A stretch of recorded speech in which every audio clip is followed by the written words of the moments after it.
Hi, Meg. Hey Barbara, how you doing? And everybody, welcome to Game Day Gab. What's on our agenda today? Yeah, welcome back to those listening in. Today, we're going to talk about the Super Bowl, of course, because that was yesterday. We're going to talk about basketball, both the NBA and this women's Unrivaled league, which we're really excited about and want to share with all of you. And of course, finally, we're going to talk about the Olympics because it's top of mind and it's on TV at really good hours. That's one thing about it being in Europe. That's So, right. why don't we start with the Super Bowl? So, Meg, what's your take? Well, I was a little sad and I kind of compartmentalized it before the game was even over. But my son always says that I'm not positive and I'm thinking we're going to lose all the way. So I did send him a text in the third quarter saying it's not over yet. But it kind of was after that interception. I have to say, I have so much pride in the Patriots and how they fought, and it was tough. Josh McDaniels probably should have made Drake May become the Michael Vick experience to get himself out of that pocket. Yeah, he A should have little been bit more like, running, right? He should yes, have and it been should have running. been more like running, but just move over to the side so you confuse the defense because those are just they were such a powerful force. And throw it from the right, throw it from the left. Don't just stand there in the middle like Tom Brady used to do. That's not the O line. Young crowd, left side weak. He had to have had more movement. But I will say, when we showed up to the Super Bowl party that we went to, it was there was an interview of Drake on the TV right before the game, and he looked. First of all, he looked a little ill. He was like almost green and pale. I felt bad for He him. was definitely green for that game. But you know what? We all got a love on Drake May, the entire team, and Mike Rabel. They gave us a season that totally blew all expectations, and uh, there is definitely a lot of post game analysis to be done, how they could have done it better. But Yeah, but it did re-energize the the community and Pat's Nation, right? It really did. And I don't really do a lot of social media, but I went onto Instagram and some of the stuff that was on there, there was this big fan guy from Maine. He's like, I'm the biggest fan of the Pats from Maine. And he changed the word on a street, one of the street signs, Maine, So there's a magic happening with the fan base and the believers, and you lose a Super Bowl and you come back like my friend Mandy said to me, Jalen Hurts lost a Super Bowl, made the Pro Bowl, but then the next year won the Super Bowl, and now this year he's back playing the Pro Bowl. well, So all hats off to Seattle. Their defense was domineering and impressive and incredible. And then, hats off to Kenneth Walker. That guy was unbelievable and was absolutely the party I was at was the fan favorite for MVP. yeah, And I wanted to share a story that I read today that just 8 years ago when he was in high school. Oh my God, these guys are all so young, Meg. yes, they are. He had a problem and he went to the doctor and the doctor said, "Do you play sports?" And Kenneth Walker said, "Yeah, I play football." He goes, "No, not anymore." And he went and got a second opinion. And the second doctor said, "You have blood clots. I'm going to put you on some thinner. We're going to get rid of those blood clots and I want you to keep exercising and you can be back on the field." And here he is 8 years later holding the MVP. And I just am thrilled for that young man.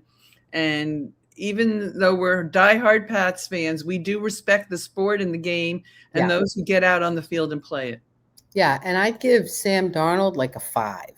Yeah. He got crushed. Our defense did a decent job, but again, we've seen Super Bowls where defense won 1995, 1985, Chicago Bears, and Trent, what's his name with the Baltimore Ravens, I think. That's for our fans who are as old as us that can remember that. That's right. Where the quarterback's average, but the defense took it away. And so there's a lot to learn there. Mike Vrabel, you could see the pain in his face. And it was funny because nobody was really a Pats fan where I was. And there are a lot of Detroit Lions fans, and they were pulling for the Pats. They really wanted something magic to happen, and we thought it was going to happen. And then that interception kind of blew it up. But they fought to the bitter end. Yeah, they I'm did. excited for what's going to happen. They need to firm up that O line, and Drake will have learned a lot, and so will Vrabel, right? I mean, it's the blind side, right? You think about the book and all the talk about the blind side. Yeah, That was definitely, I kept like seeing it over and over again. yeah, But and it was an interesting defensive. I mean, 9-0 at the half. I mean, but yeah. anyhow, at the halftime, Bad Bunny, I will say hats off to Bad Bunny. It was Puerto Rican pride from start to end. I didn't realize that was Lady Gaga performing with him until later, but I thought it was so well executed and really kind of a very special halftime show. Uh, Agreed.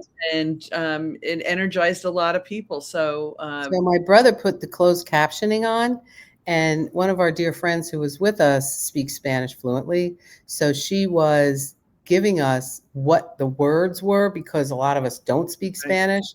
And it was about not just Puerto Rican pride, it was about American pride and South America, Central America, North America. It was And, great. At the end, he spiked the football, and it said on it, "America Together" or something like that, and he spiked the yes, football. So I thought he showed a lot of respect for the game and for this nation that he's part of, and all done without vile language or vile graphics or tearing anybody down. It was about yeah, lifting people up and showing us a little history and great music and great dancing. and great dancing. And somebody got married. That was a real wedding.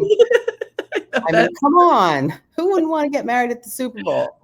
And also, I think just that positivity train, man. He's on the positivity train, and even a few people who may have wanted to watch the Kid Rock show where we were.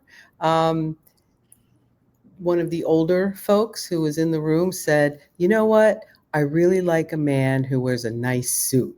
So they were finding something nice to say, and I found that really, really wonderful. And after halftime, we never went over to Kid Rock, yay!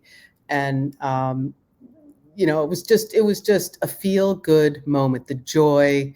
I don't really know the music. I'm ready for the big rock show or even the big salsa show, and the dancing was fabulous. But I wish a little bit I could have connected to the music, but there was so much theater going on, so you had to like just going, like yeah, going to the opera when you don't understand. yeah. So you had to, Yeah. and I'm like, can't we make that libretto in English? And my brother couldn't get that done.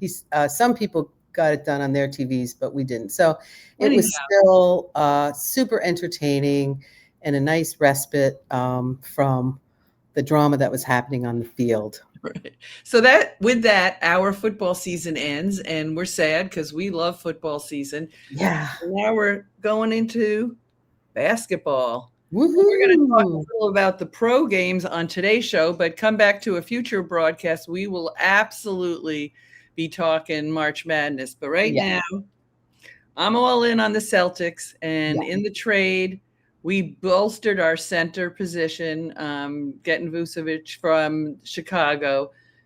They're far surpassing our expectations this year. And Yes. shout out to Absolutely. Jaylen Brown, my favorite player. Yeah. We're loving it. But I think you want to share with our listeners what about Unrivaled and what we're going to be doing, because I think a lot of people don't know much about it, even though we did talk about them in the last at the last podcast.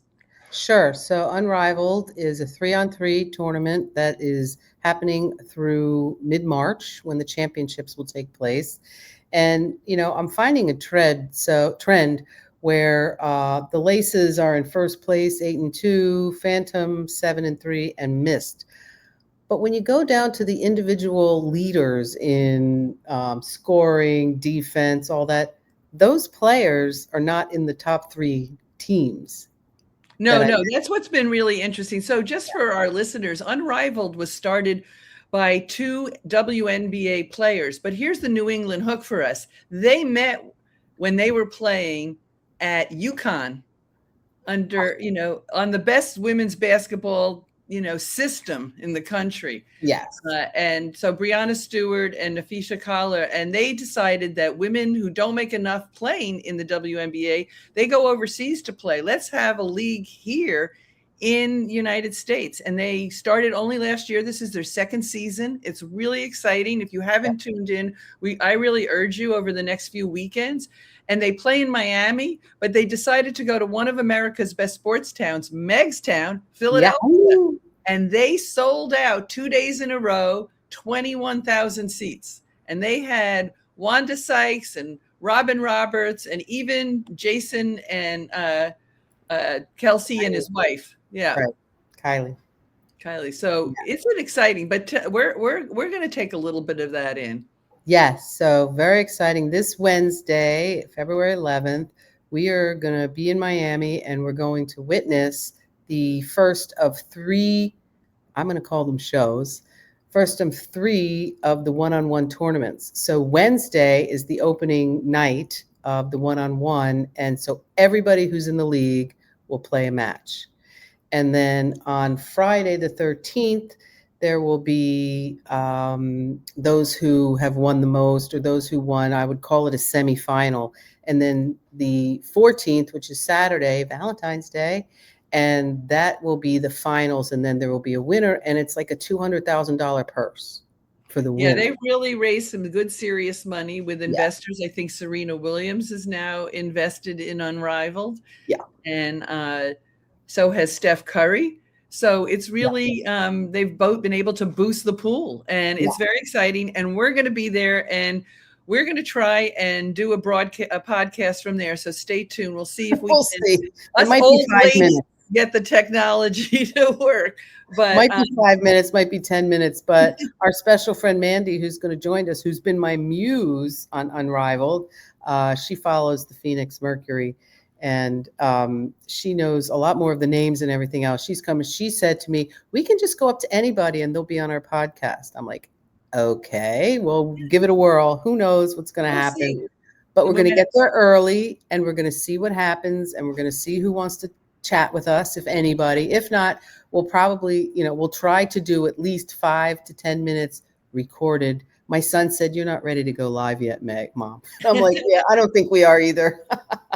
Our sons keep us in line. That's for sure. That's great. Yeah. So in our final segment today, we're going to go in, we're going to talk about a bunch of things with the Olympics, but it really fits into game day garb as the starting point. Yes. There was an opening ceremony and they all come in. I have to say, the Italians, there was an Italian person in front of each of the countries that came in, and their outfit was smashing, unbelievably gorgeous. Giorgio Armani, and a lot of the outfits, you're going to make some comments, I think, that were not so great, but there were two that stood out. The USA had some great stuff, of course. Ralph Lauren is a classic. They don't want to go away from him because he's so good.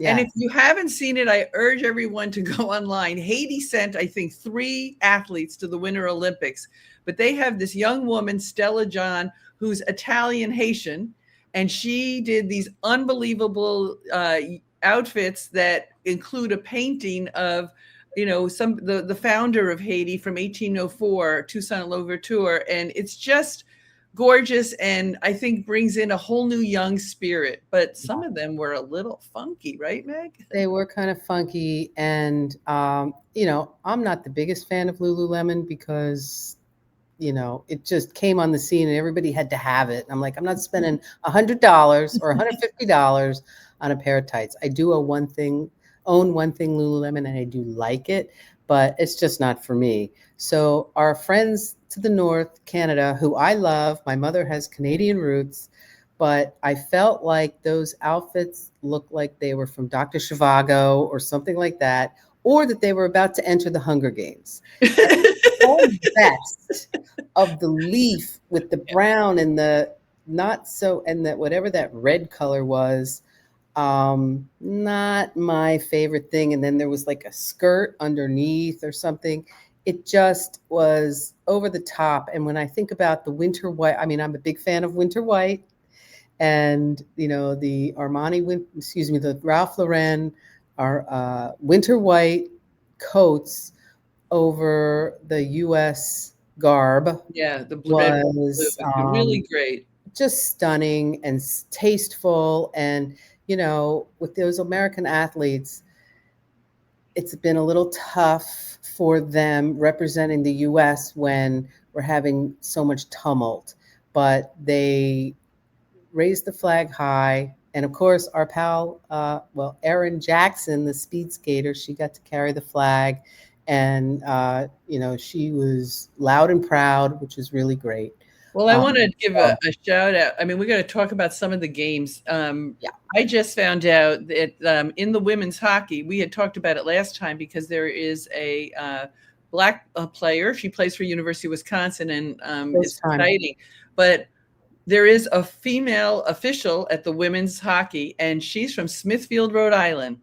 Oh, I don't know her first name. I can't remember. Her last name is Tassoni, and a shout out to her. It's very exciting to yeah. have Rhode Island represented, and reffing in those games is no easy task. And No. it's her love of the sport that drove her, which is great. Yes. And So a this, ton of Rhode Island connections that I found. okay, So I'm going to bring take it you on. through the Rhode Island connections. So first of all, U.S. men's hockey, there's a guy named John Hines, who is the assistant coach for the men's hockey team. College hockey from PC, Noemi, these are crazy names, so please forgive my pronunciation. Noemi New Nubarova is from Czech Republic. She'll be playing for the Czech Republic. She goes to Providence College. Wow. Sandra Abstrater goes to Providence College. She's from Germany. She'll be playing for Germany. Sarah Hjalmarsson, my husband, hopefully you liked it, the way I pronounced that, because I think the HJ is Hjal. Hjalmarsson, You're doing great. Sweden, and she also is from PC. And then there's an Italian, Jackie Pieri from Italy, who goes to Brown. And so they're all going to be representing their countries, but they're going to school in good old RI. That's so Also, exciting. I yeah, did and not then know. there's a guy from the Providence P Bruins. His name is Dans Lokmelis. Hopefully that's the right. And he's from Latvia, and he'll be playing for his country, but he plays for the P Bruins right now. Another little thing, this is an aside, we go back to Olympics, but the Rhode Island women's basketball team has won 14 in a row. Oh my God, yes. Yes, go Rams. Exciting that. And right now, as we're talking, I don't know, I might have to check. The women's hockey team is playing Switzerland, and they're up 5-0 with Oh my gosh. in the third period. Yeah. I So think women's in women's side, Canada and USA definitely dominate, but yeah, we're gonna have to keep an eye on that. I mean, yes, it's those are just the been Rhode exciting. Island connections. I was watching women's skating the other day, and the woman from, and I should have written down her name, sorry, from Japan. It's her last Olympics, and they had this whole story about her working with young people in Kobe, where she's from. And Kobe, of course, is known for its steak, but now it's going to be known for its skating as well. Yeah. A shout out to her. You could be powerful in the figure skating, or you could be graceful, and she definitely combined them. And I loved that she Yeah. was both graceful and powerful. Shout out to her. Yeah. And And did you notice when she was finished her final skate, the free skate, I guess they call it, she had her hands on her face. She was so emotional. And, she's still going to compete in the regular women's. This was the team competition. And it was like it was her first skate ever. And that, that again, the positivity, the emotion, all of it, the energy was just amazing to me. And I didn't get to see, because I was traveling yesterday, I didn't get to see a lot of that team skate. But I mean, it was a nail biter. They beat Japan by 1. And all the big stars were, they did their job just enough to get in, but I'm looking forward to the individual events just to see them shine. And I'm still looking for that person who maybe exceed expectations and get to the podium or just have a personal best. And I'm really excited about that because that makes it just all the more fun to watch. And during the skating, I always cry, but I cried a lot. It's Well, winning. we have a lot more Olympics to cover, so we're Yeah. gonna wrap up today and ask our listeners to come back. Maybe we'll do one very soon on the Olympics. I mean, the story of Emily Fischnaller, the American who broke her neck in 2018 in luge, and she's back out there, sometimes going as fast as 90 miles an hour. Oh my God, don't drive that fast in my car. And what happened to Lindsey Vonn, all eyes were on Lindsey Vonn. She fell, she broke her leg. We heard this morning that her father said, well, if I have anything to do with it, this is her last competition. But he couldn't say that she has decided that. And then out of nowhere, because it's the way the American media works, Breezy Johnson is now the new name. Yes, she won. I love that name. We're going to have to talk about that next time. Yeah. You're absolutely right. And, we're also looking at athletes from other countries, and, as we're going to talk about different teams and how they get out there. But it is exciting to see. So we hope you all are enjoying the Olympics. Well, let us know what you think. And you can find us now on Spotify. And we look forward to Apple, all right, and Amazon, great, and YouTube. Oh, that's right, YouTube. I'm sorry. Thank God Meg's here because I can't remember all of that. All right, till the next time. We're signing off. Yes. Enjoy Game Day Gab. Join us. All right.